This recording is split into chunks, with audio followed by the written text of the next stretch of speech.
c'est que nous vivons dans un monde fondamentalement pourri. Au point que la galaxie a été obligée de signer une décharge pour accepter une ablation sans anesthésie, même au risque de décéder.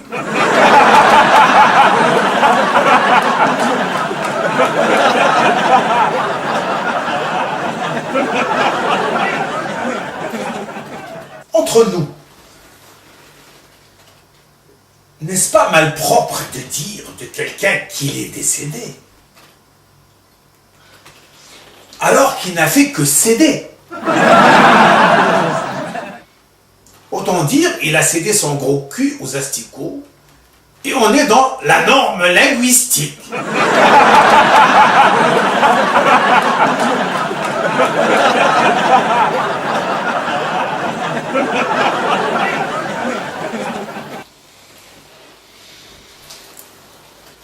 Certes, dans un monde comme celui-ci, on ne peut même pas faire confiance à soi-même.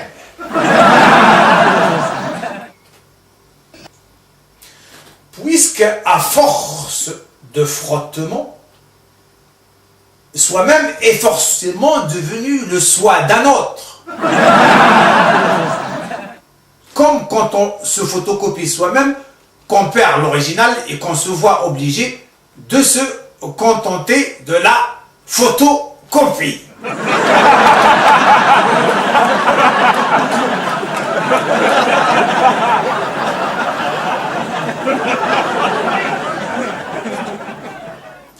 C'est comme si avant la naissance, la nature oublie de vous mettre un trou de balle et que pour y remédier, un médecin du tiers-monde vous y dispose une porte des étoiles.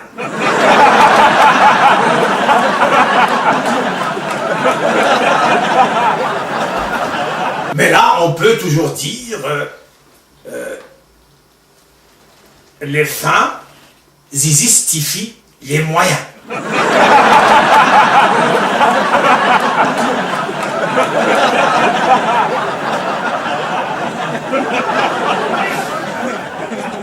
D'ailleurs, la situation est telle que confier à ce soi-même le moindre secret, c'est autant péter à côté d'un micro de haut-parleur ou montrer son prototube sur YouTube. Pardon, je veux dire montrer son derrière, enfin, sans tantième de copropriété.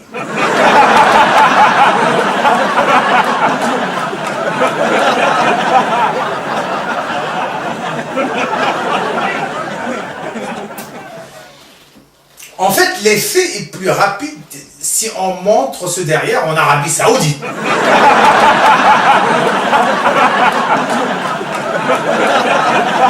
Car là, le téléphone en arabe n'est pas le type à souffrir d'une surdité chronique, ni d'une anorexie verbale.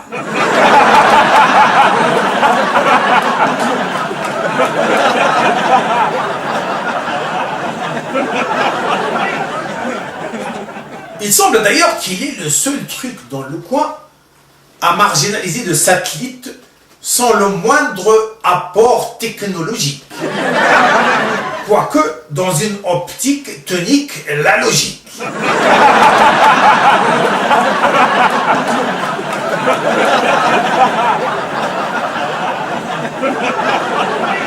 Et alors, il n'y a pas que les chrétiens qui ont le miracle de Cana. Les miracles. Les Arabes en fabriquent à chaque seconde. Ils s'en commandent même. Admirez à ce propos le miracle de Clona, réalisé sans photocopieur en plus.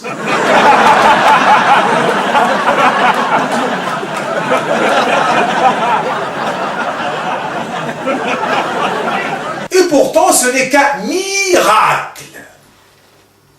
Mais devinez s'il était un racle complet.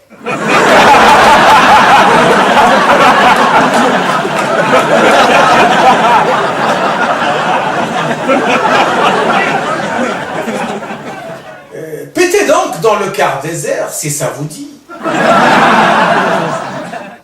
À la seconde qui suit, tous les postes de police du monde arabe en auront une copie et en 3D en plus.